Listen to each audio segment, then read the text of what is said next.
안녕하세요. 구미차병원 류마티스 간염내과에서 근무하는 전문의 김현재입니다. 통풍은 혈액 내 요산 농도가 높아져 생기는 대사 이상과 요산 나트륨 결정으로 인해 염증이 발생하는 질병입니다. 혈액 내 요산 농도가 높아지면 요산 나트륨 결정이 형성되고, 이 결정들이 관절의 윤활막, 연골 및 관절 주위 조직에 쌓여 급성 또는 만성 관절염을 유발하는데요. 이때 극심한 통증을 동반하며 나타나는 질환이 바로 통풍입니다. 혈중 요산 수치가 높다고 다 통풍이 발생하는 것은 아닙니다. 혈액 검사를 했을 때 요산 수치가 높은 상태를 고요산 혈증이라고 하는데요. 고요산 혈증은 통풍이 발생하는데 반드시 거치게 되는 단계로, 고요산 혈증이 있으면 통풍 발생 가능성이 높아집니다. 고요산 혈증은 요산이 과잉 생산되거나 요산 배출이 감소되면서 발생할 수 있는데요. 우리 몸의 퓨린이라는 핵산 대사에 관여하는 효소의 기능장애, 퓨린 과다 섭취, 비만, 과음, 골수 증식 질환 등이 있을 때 요산이 과다 생성되고, 신장 기능 이상, 고혈압, 케토산증, 갑상샘 기능 저하증 등이 있을 때에는 요산의 배출이 감소됩니다.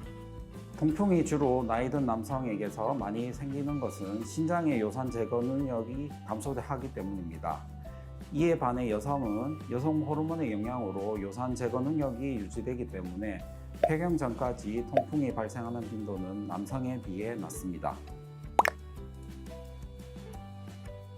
통풍은 임상적으로 무증상 고요산혈증, 급성 통풍 관절염, 발작 사이 무증상기, 만성 통풍 관절염 등 4단계의 자연 경과를 보입니다. 무증상 고요산 혈증은 요산 수치가 6.8mg/dl를 초과하면서 임상적 증상이 아직 나타나지 않은 상태를 말합니다.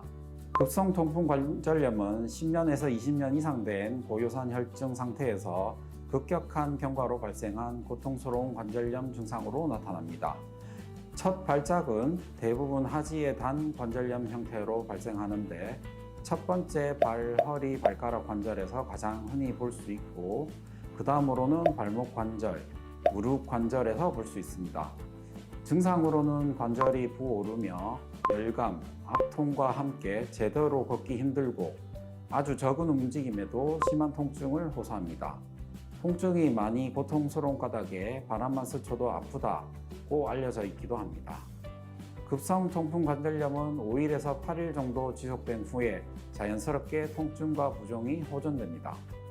통풍은 급성 통풍 관절염 증상이 호전되면 다음 발작 때까지 증상이 없는데, 이 기간을 발작 사이 무증상기라고 합니다. 급성 발작 사이의 간격은 다양하며 일부 환자들은 발작이 다시 나타나지 않는 경우도 있지만, 대부분은 6개월에서 2년 사이 발작이 다시 나타납니다.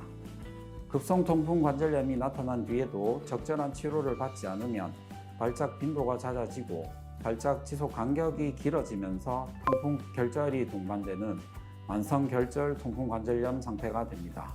통풍 결절은 주로 손가락, 발가락, 무릎, 뒷바퀴, 콩팥 등에 잘 생깁니다. 만성 통풍 관절염이 있는 관절은 지속적으로 통풍이 있고, 통풍 결절에 의한 만성염증으로 인해 결과적으로 관절뼈에 골밀환과 관절 변형이 발생합니다. 앞서 언급한 것처럼 통풍은 치료하지 않으면 점점 진행하는 병이기 때문에 관절염이 발생했을 때 적절한 치료를 시작하는 것이 중요합니다. 증상이 없더라도 요산 수치가 12mg/dl 이상이면 심부전과 같은 내과적 질환의 신호일 수 있고, 비만, 고혈압, 당뇨 등의 성인병 발생 위험이 올라가므로 동반 질환이 있는지도 잘 살펴봐야 합니다. 통풍이 발생하고 치료를 할 때 생활 속 습관의 교정도 중요합니다. 첫째, 체중 조절을 하는 것을 권합니다. 혈중 요산 농도와 체중이 관련성이 있기 때문에 적정 체중을 유지하면 요산 농도를 조절하는 데 도움이 됩니다. 수영이나 자전거 타기 등 유산소 운동은 체중 감량에 좋으므로 30분 이상, 일주일에 3회 이상은 해주세요. 두 번째, 통풍은 고혈압, 만성신질환, 이상지질혈증, 비만, 당뇨병, 심근경색이나 뇌졸중 등의 질환과 연관성이 보고되고 있습니다. 정기적인 건강검진을 통해 자신의 상태를 확인하고 혈압, 이상 지질 혈증을 조절하려고 노력해야 합니다. 세 번째, 초기 통풍은 식습관 문제로 인해서도 나타나기도 하므로 식습관의 교정도 필요합니다. 먼저 고퓨린 식이를 하면 체내에서 요산 생성이 증가합니다. 음식 중에는 내장, 알 등을 포함한 음식, 굵은 육류, 조개류 등 푸른 생선, 과당이 들어간 탄산음료 등은 줄이는 것이 좋습니다. 조리 방법도 굽기보다는 데치고 삶는 것이 좋고, 국은 먹되 국물은 먹지 않으면서 염분을 줄이는 습관도 들여주세요.